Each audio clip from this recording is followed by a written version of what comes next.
Meus amigos, o clima, as bananeiras do lado aqui, tudo tá me fazendo lembrar lá do Equador. E eu vou falar pra vocês o porquê, cara, que eu não aproveitei tanto Equador e Peru como eu gostaria de ter aproveitado. Pode trocar uma ideia.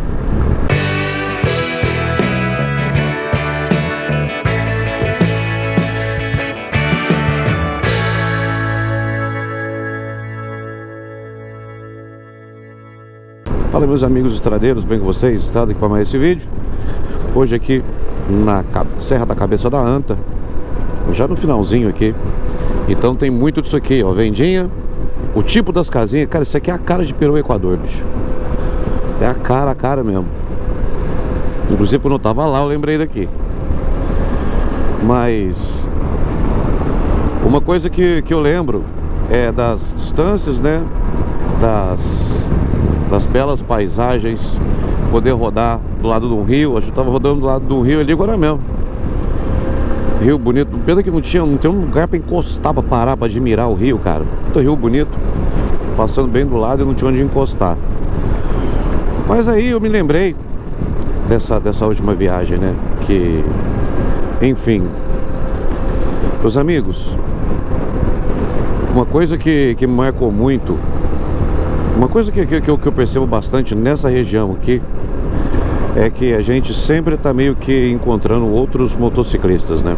Isso aqui são pistas que são famosas no meio do motociclismo. Mas é porque eu percebi o seguinte: quando a gente viaja, é muito mais bacana quando a gente tem o sentimento de pertencimento. Eu vou dar um exemplo para vocês. Quando você passa na Serra do Rio do Rastro ali, que o povo começa a fazer o sinalzinho biker para você ali e tal, não sei o que. Goste ou não desse negócio de sinal biker, não é questão disso. A questão é que você se sente incluso. Tá todo mundo ali na mesma vibe, na mesma coisa, sabe? Vendo a mesma coisa. E quando você vai pra Argentina, é engraçado isso, cara. Na Ruta 3, principalmente, na 40 também, é que a 40 é mais deserta, né? Mas assim, a Ruta 3, eu lembro muito lá. Muito viajante mesmo, de carro, de van, imagina o que for. E toda vez que o motociclista te encontra, ele te cumprimenta. Mas aí a van e o carro, quando ele vê que você é viajante, ele vai lá e dá um sinal de luz também. Então você também se sente, você tem essa sensação de pertencimento.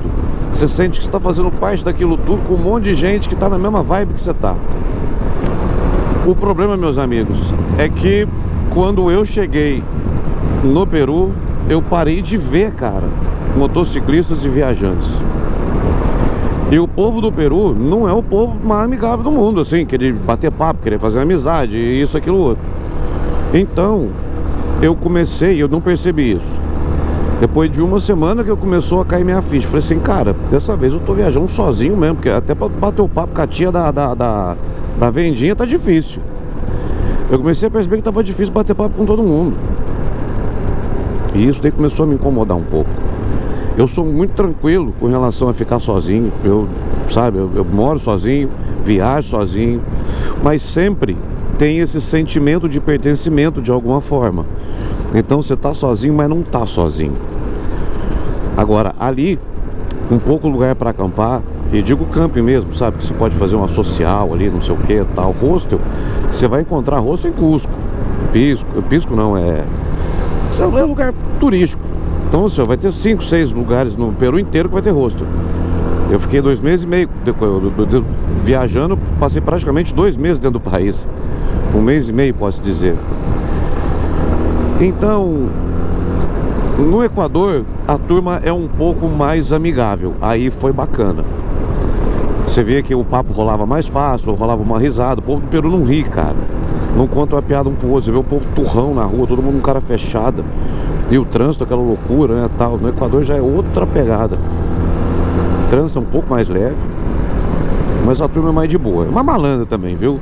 Tem que ficar de olho lá, que eles são malandrinhos também. Mas no fim das contas, eu percebi que eu não curti o tanto que eu deveria ter curtido, o que eu gostaria de ter curtido no caso, porque eu não senti essa sensação de pertencimento. Eu não vi motociclista em lugar nenhum. Você vê motociclista, cara, de Lima pra baixo. Passou Lima pra cima, cara, você não vai ver mais ninguém. Se vê, Igual eu encontrei um colombiano que tava lá em... Onde que ele tava, cara? Putz, tava lá pra cima do Huascarán lá, da Serra Branca. Não lembro o nome do lugar. Tô com pisco na cabeça, ia falar pisco de novo, mas não foi pisco. Então eu encontrei um cara lá. Foi o que eu encontrei. Ah, mentira. No Canyon del Pato eu encontrei também o canadense lá. A gente até rodou junto. Não sei o que. Mas, cara, no prazo de 2 meses e meio foi isso. Aí, obviamente, quando eu cheguei já na região, eu atravessei o Atacama para voltar pro Brasil. Mas quando eu comecei a entrar no Chile, já encontrei um brasileiro lá na aduana. Já encontrei mais brasileiros no próprio Chile, em Antofagasta. E encontrei brasileiros também no hotel que eu estava em Salta. Enfim, aí você já começa a ter um sentimento mais de eu estou em casa.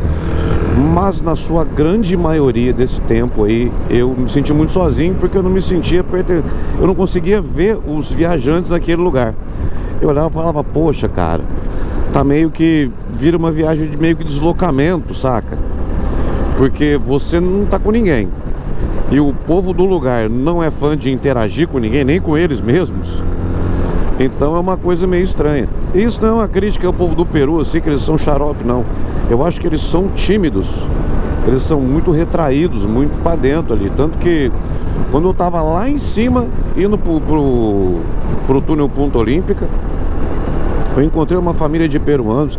Cara, os caras foram sensacionais, me deram pão, que quiseram que eu levasse um tipo amendoim deles lá, não sei o que. Queria que eu comesse, que eu levasse coisas, perguntar se eu precisava de água, assim, mas que esse cara bacana, bicho. Uma família, com uma senhora que tava com câncer terminal, era a última viagem dela. Olha que coisa triste. Mas os caras estavam lá, levando, não, a gente veio trazer ela aqui para ela fazer um último passeio e ver esse lugar aqui, não sei o que e tal. A senhorinha tava bem debilitada mesmo. Mas galera, então eu acho que é isso, sabe? Eu acho que quando você entra nesses lugares assim, aí eu até entendo hoje a vibe de alguns viajantes, que às vezes a gente vê pra esses cantos, a gente vê os caras meio turrão, os caras meio perdendo a paciência, sabe? E a gente não sabe o que tá acontecendo para além da câmera. Talvez tá faltando ver isso, justamente isso. Que o cara tá numa batalha dele ali interna e não tá conseguindo se adequar ao lugar onde ele tava. Mas e aí, meus amigos, teve algum lugar que vocês já foram e que você olhou e falou que não, esse aqui não é pra mim não, viu?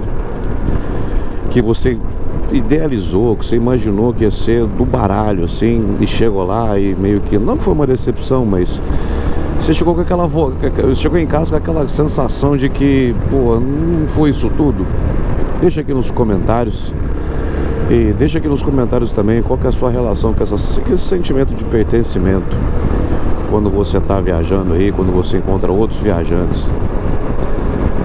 Dê seu like, dê seu hype. Inscreva-se no canal e torne-se membro, se você puder me ajudar na minha estrada, na minha vida, se meus vídeos ajudam na sua estrada e na sua vida. Forte abraço a todos, fiquem bem, a gente se vê hoje, sim, com sentimento de pertencimento. A gente se vê na estrada. Abraço.